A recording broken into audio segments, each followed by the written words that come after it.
एक प्रॉब्लम जो उन सब के साथ आती होगी वो है क्वेश्चन सॉल्व करने में दिक्कत आता है। और सबसे ज़्यादा तो मतलब ये प्रॉब्लम आता है कि समझ नहीं आता क्वेश्चन को स्टार्ट कहाँ से करना, या फिर आप कॉन्सेप्ट ही गलत समझ रहे हो, लगाना कुछ है, आप लगा कुछ रहे हो। और एंड में हम लोग क्वेश्चन को अप्रोच क्या करना है, क्वेश्चन सॉल्व करने के लिए स्टार्टिंग में क्या करना है वो डिस्कस करेंगे।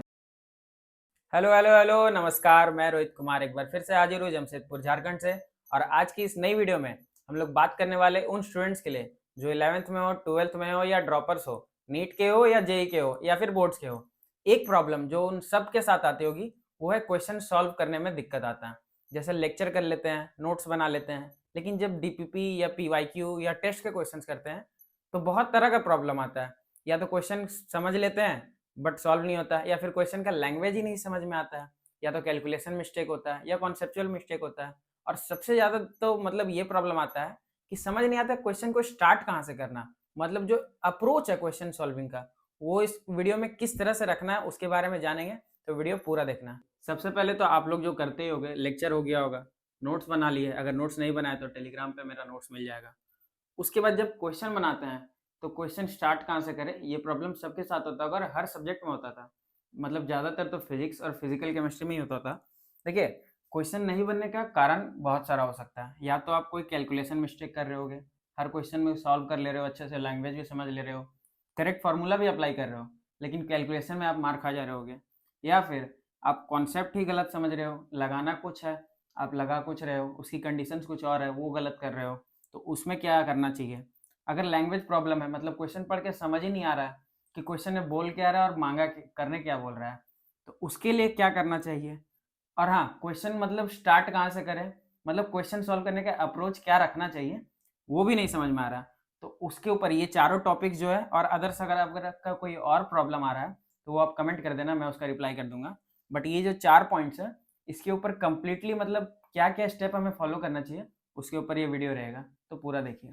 देखिए, पहले हम लोग 3 चीज़ डिस्कस कर लेते हैं, अगर कैलकुलेशन, कॉन्सेप्चुअल या फिर लैंग्वेज प्रॉब्लम आ रहा है उसके ऊपर। और एंड में हम लोग क्वेश्चन को अप्रोच क्या करना है, क्वेश्चन सॉल्व करने के लिए स्टार्टिंग में क्या करना है वो डिस्कस करेंगे। तो पहले ये सब देख लेते हैं।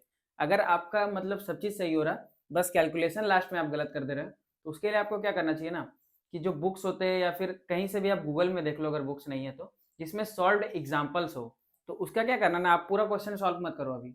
जो क्वेश्चन के लास्ट में जो फॉर्मूला वॉर्मूला खत्म करके लास्ट में जो कैलकुलेशन वाला पार्ट आता है ना, कैलकुलेशन वाला सिर्फ, उसको सिर्फ आप कैलकुलेट करो। क्वेश्चन क्या था, क्या पूछा था, क्या दिया था, उससे मतलब नहीं है। बस कैलकुलेशन वाला लास्ट में जो पार्ट में बनाया रहता है, फॉर्मूला सब दिया रहता है, गिवन दिया रहता है, उसको पुट करो और सॉल्व करो। उससे क्या होगा ना, आपका अंदर स्पीड डेवलप होगा धीरे धीरे।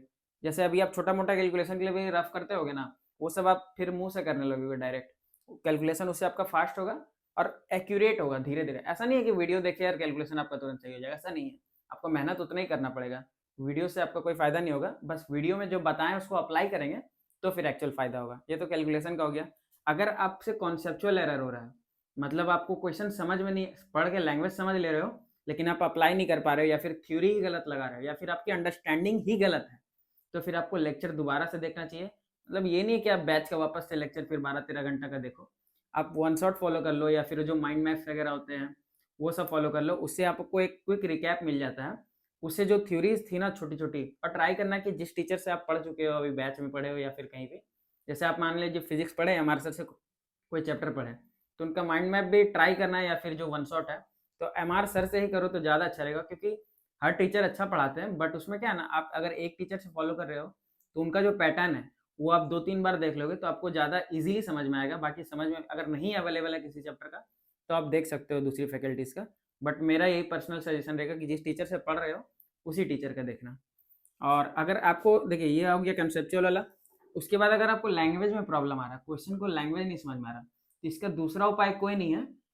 इसका पहला उपाय यही है कि आप जितना ज़्यादा लैंग्वेज वाला, टफ लैंग्वेज वाला लेंदी पेपर सॉल्व करो या फिर उसको पढ़ो। और इसका सॉल्व करने का तरीका ये है ना, कि लैंग्वेज अगर समझना चाहते हो तो छोटा छोटा स्टेप्स में पढ़ो। पहला तो ये देखो, अभी तो आप चैप्टर वाइज क्वेश्चन करोगे तो आपको पता है कि किस टॉपिक से पूछा। बट जब आप ज़्यादा सारा सिलेबस, ज़्यादा सारा चैप्टर्स का करोगे, तो सबसे पहले देखो कि किस चैप्टर का है।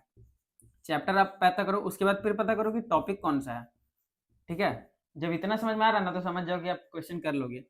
उसके बाद आपको ना पहले गिवन जो दिया है ना वो लिख लेना है, जो जो गिवन है।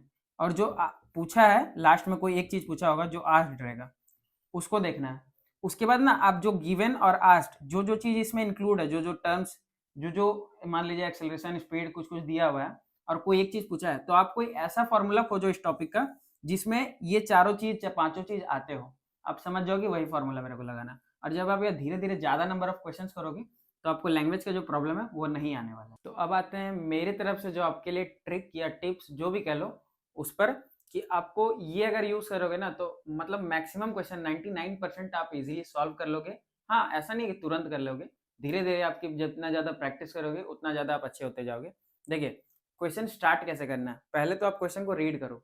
देखिए कभी क्या होता है ना, टेस्ट के प्रेशर में या टाइम के प्रेशर में हम लोग जल्दी जल्दी रीड कर लेते हैं, उसके चक्कर में क्या होता है ना, हम लोग को 2 बार रीड करना पड़ता है क्वेश्चन। उससे अच्छा आप एक बार ही आराम से थोड़ा सा पढ़ो, उसमें क्या क्या गिवन है उसको सर्कल या फिर नोट करते चलो। उसके बाद क्वेश्चन अभी तो मतलब जैसे मैंने पहले भी बताया कि अभी आप चैप्टर वाइज कर रहे हो तो आपको पता है, बट जब आप फुल सिलेबस करोगे तो आपको पहले ये देखना कि किस चैप्टर से क्वेश्चन पूछा है, क्वेश्चन पढ़ के आपको ये समझ में आ जाना चाहिए। उसके बाद चैप्टर के बाद आपको किस टॉपिक से पूछा है वो खोजो। उसके बाद जो भी उसमें गिवन है और जो पूछा है वो मतलब लिख लेना है या फिर मार्क कर लो, किसी भी तरह से अपने ध्यान में रखना। ना तो कई बार जो सिली मिस्टेक्स हम लोग बोलते हैं ना, उसमें क्या रहेगा कि आपसे पूछा कुछ और रहेगा, वो स्टेप वाइज रहेगा, आप बीच का स्टेप वाला कोई आंसर मार्क कर दोगे और वो ऑप्शन में दिखेगा आपको, और फिर बाद में बोलेगा अरे यार ये पूछा था हम ये निकाल दिए। वो चीज़ नहीं होना चाहिए, गिवन और आस्क्ड आपके दिमाग में अच्छा से होना चाहिए। उसके बाद जो ये दोनों, ऐसा कोई फॉर्मूला खोजना जिसमें ये दोनों आते हो, जो दिया है वो और जो पूछा है वो। उसके बाद फॉर्मूला लगाओ, और जो कैलकुलेटिव पार्ट होता है ना जिसमें हम लोग को सॉल्व करना रहता है, काट कुट होता है जिसमें, वो सबसे लास्ट में क्या करो, उससे क्या आपका कैलकुलेशन मिस्टेक होने का चांस कम रहेगा। और शुरू से कैलकुलेट करते जाओगे ना तो हो सकता है कहीं ना कहीं गलती कर दोगे।